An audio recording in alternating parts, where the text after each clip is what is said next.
I've always looked at Moots as a brand that only rich people or those with no kids or family to feed could afford. Happily, a friend and colleague happened to be the distributor of this exclusive and elusive brand here in my country, the Philippines. The lifetime bike was going to be a Moots mountain bike, a Moots Mountaineer to be exact. Okay, so after a 7-month wait, the frame finally arrived. But since I would be riding the bike on light trails with the kids and the wife and yeah, this fellow here, I thought an XC type setup would be more appropriate. The stubby YBB at the rear looks like, well, gimmick to me, but it does add that extra bling factor. The Moots website says the Mountaineer is built around 120 millimeters of suspension to match the YBB.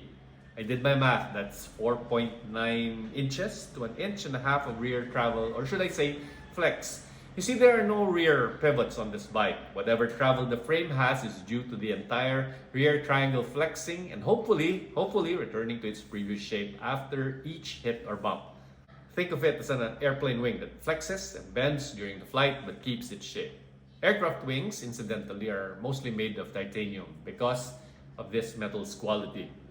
So having gotten the frame, the next step was to choose an adequate fork.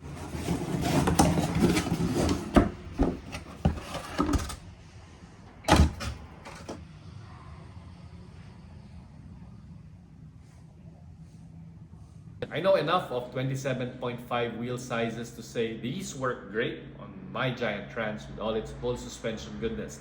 But since I haven't tried a 29er before, I decided maybe my forever bike should be a 29er. Hell, if I didn't like it, I'd always switch back to 27.5s because, did I mention it? The Mountaineer can also be a 27.5er without penalty. The 100mm travel would in my mind match the YBB squishy thing at the rear.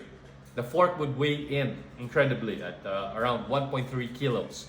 No Kashima coating for me as I was aiming for a low-key, minimalist look of just the titanium frame and the black components. The less shiny bits, the more attention to the striking frame and the exquisite details. You know, everything about this frame screams attention to detail.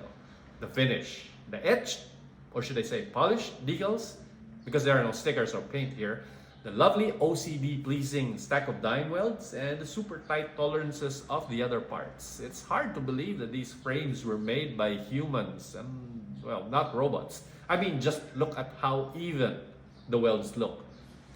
Having chosen the fork, the next step was to choose the wheels. I quail at the prohibitive cost of the carbon wheel sets out there and thought a plain old aluminum rim with decent weight would have to suffice for now.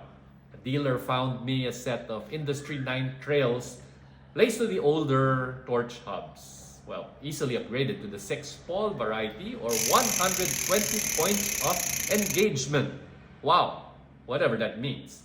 Having forgone the speed of the gravel bike on tarmac, I realized that there would be times my forever bike would have to hit the tarmac with a number of friends who have gone over to the gravel dark side. I have no illusion on my part that the Mountaineer would match their pace, but I was hoping to keep it close. So a 2x XTR crank with 28 by 36 chainring was chosen, paired with 45 tooth 12-speed cog and matching front and rear derailleurs. So I asked myself, would I need the dropper post or not? Again, no Kashima coating, please. So the Fox Transfer with its black anodized coating and 362 grams weight perfectly fit the bill.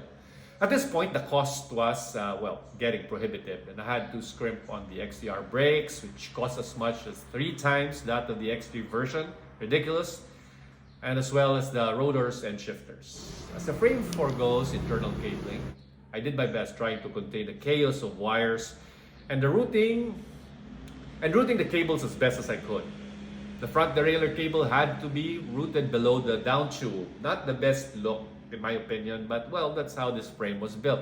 I wonder if Moots can modify this frame in the future to have internal cabling. From my understanding, you can send it over back to them to have it refreshed, and maybe they'll have internal cabling then. Crank Brother Egg Beaters completes the bike, plus some crank arm insurance against rock strikes and boot chafing. Gotta protect those XTR cranks, they're expensive. Oh yes, one final thing. The Maxxis icons and the stark yellow logo on its side seemed out of place relative to the subdued look I was going for. So I swapped it out for a pair of 2.1 Vittoria Mezcals with great side walls to, better match the color of the frame. So there you have it.